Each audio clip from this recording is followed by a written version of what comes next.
විශේෂයෙන් පහුගිය කාලයේ පහුගිය පාලන සමයන්හිදී සිද්ධ වෙච්චි මහා අලකලංචි ඒ වගේම දේශපාලකයන් තමන්ගේ දේශපාලන බලය භාවිතා කරමින් සිදු කරපු අකටයුතුකම් සම්බන්ධයෙන් දිගින් දිගටම අපි හෙළිදරව් කිරීම සිද්ධ කරනවා. එතකොට අද දවසේදී සිවිල් බුද්ධි පෙරමුණ විදිහට අපි සිද්ධ කරන්න යන්නේ මේ වගේ හෙළිදරව් කිරීමක්. මම හිතන විදිහට රාජ්‍ය මේ සම්බන්ධයෙන් තාම දැනුවත් නැහැ. ඒ දැනුවත් කිරීමේ අරමුණ පෙරදරි කරගෙන තමයි මේ හෙළිදරව් කිරීම කරන්නේ. ගම්පහ ප්‍රදේශයේ බැලුම්මහර අවට ඒ බැලුම්මහර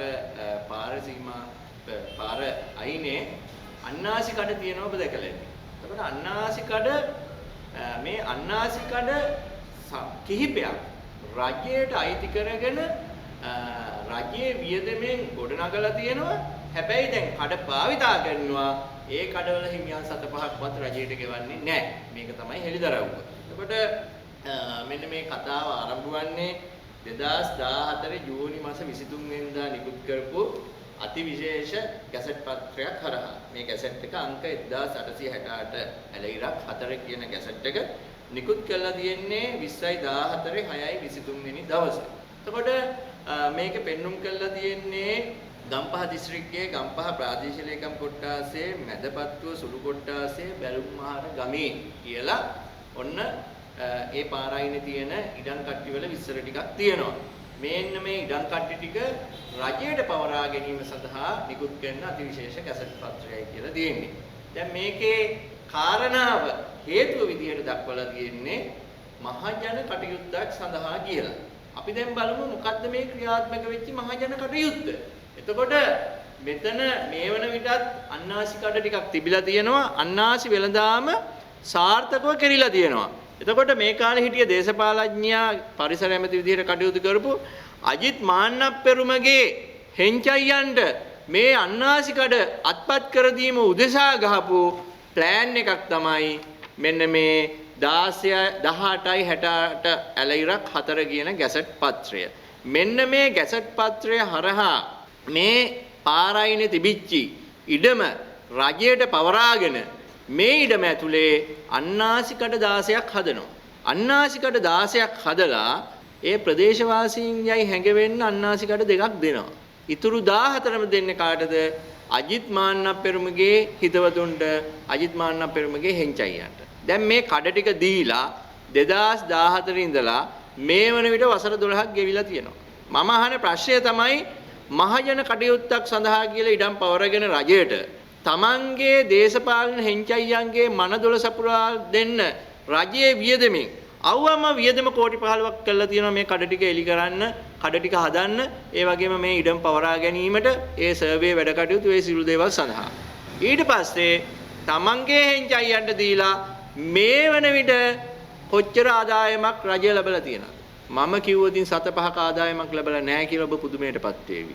ඒ විදිහට තමයි මේ ත්‍රාඩ දේශපාලඥයෝ 2014 වර්ෂයේදී ඒ මෛත්‍රී රනිල් යුගයේදී Tamanට තියෙන බලය මේ විදිහට භාවිතා කරලා මේ රජයට පාඩු සිද්ධ කළේ. එතකොට මේ විදිහටවත් ලංකාව තියෙනවා කියන එක ගැන අපි ඇත්තටම සතුටු වෙන්න ඕනි. වර්තමාන ජනාධිපතිතුමා ඉතාම හොඳින් මේ වංචා දූෂණ සම්බන්ධයෙන් වංචා දූෂණ වලට එරෙහිව කටයුතු කරනවා. ජනාධිපතිතුමනි ඔබතුමාගේ ගෞරවනීය අවධානය පිණිසයි අපි මේ කියන්නේ. ඔබතුමාට මේක ඉතා නුදුරේදී අපි ලිඛිතව දැනුම් දෙනවා. ඒ වගේම තමයි පැහැදිලිවම මේක අල්ලස් පනත යටතේ අලුත් අල්ලස් පනත යටතේ දූෂණය නැමැති වරදට අහු වෙනවා රජයට පාඩු සිද්ධ කිරීමක් තමයි කළා තියෙන්නේ. එතකොට අජිත් මාන්නප්පෙරුම තමන්ගේ දේශපාලන බලය අවභාවිතා කරමින් තමයි මෙන්න මේ කටයුත්ත කළා තියෙන්නේ. රජයෙන් අපි ඉල්ලා සිටින්නේ අපි ඉදිරියේදී ලිඛිත පැමිණිල්ලක් සිද්ධ කරනවා. ඒ ලිඛිත පැමිණිල්ල හරහා වහාම මේ ගැසට්ටුව අවලංගු කළා මෙතන රජයට පාඩුවක් වෙලා තියෙන්නේ.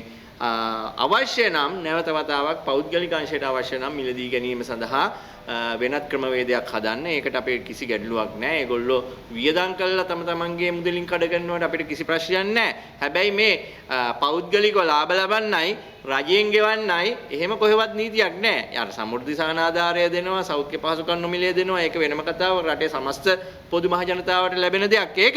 හැබැයි මේ රජයේ වියදමින් කඩ හදලා පෞද්ගලිකව දේශපාලන හෙන්චයියන්ගේ මනදොල සපුරා දෙන්න රැස් වෙනවා නම් එව්ව ලෑස්ති නෑ. මේ ආණ්ඩුව එව්වට ලෑස්ති නෑ. මේ මිනිස්සු එකතු වෙලා මේ ආණ්ඩුව හදලා තියෙන්නේ මේ මාලිමා ආණ්ඩුව හදලා තියෙන්නේ මේ වගේ මේ දේශපාලන හෙන්චයියන්ගේ වැඩ කරන්නේ නෙමෙයි. එව්ව කරගන්න පුළුවන් ඒ කාලේ ගිහිල්ලා. ඒ කාලේ ඕනි විදිහට කළානේ දැන් ඇති. කරුණාකරලා එව්ව නවත්තන්න. ඉදිරියේදී ජනාධිපතිතුමාට මේ සම්බන්ධයෙන් අපි දැනුවත් කරනවා. සියලුම විස්තර අපි ගාව තියෙනවා. බැලුම් මහර පාරයිනේ. ඕගොල්ලොත් යනකොට බලාගෙන යන්න. කඩ 16ක් තියෙනවා. පාරෙන් කොළඹිදලා නුවර පැත්තට යනකොට පාරෙන් දකුණු අත පැත්ත තමයි තියෙන්නේ. එතකොට ඒ ආවට තව අන්නාසි කඩ තියෙනවා. ඒගොල්ලන්ට නෙමෙයි මම මේක කියන්නේ. එතකොට ඒ 2014 වෙනිට ඒ අන්නාසි කඩවල ඔද ඒ හරිය දිගටම අන්නාසි බවන වතු තියෙන්නේ. ඒ වතු වලින් කෙලින්ම නෙලාගත්තේ අස්වැන්න පාරට තමයි ගේන්නේ.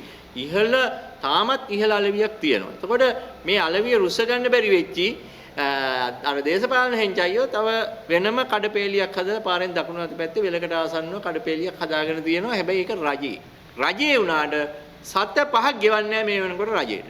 ඒකෝර අපි කරුණා කරලා කියන්නේ මේ සත පහක්වත් ආදායමක් නැති ඒව රජේ තියාගෙන යන්න නැහැ. කරුණා කරලා පෞද්ගලික අංශයට මේක විකුණලා දාලා ඒගොල්ලන්ගේ වියදමින් මේ වැඩේ කරගෙන යන්න කියලා දෙන්නේ රජයේ මැදිහත් වෙන්න අවශ්‍යතාවයක් නැහැ. මොකද සත පහක්වත් ආදායමක් නැති දේවල් රජය කළා වැඩක් නැහැනේ. අනිත් එක මීට කලින් මේක පෞද්ගලිකව තිබිච්චි පවරා ගැනීමක් තමයි කරලා තියෙන්නේ. ඉතින් නැවත වතාවක් ඒගොල්ලන්ටම දීලා ඒ විදිහටම කරගෙන යන්න ඉඩ දුන්නා නම් හරි කියන එක තමයි සිවිල් බුද්ධි පෙරමුණ විදිහට අපි කියා සිටින්නේ.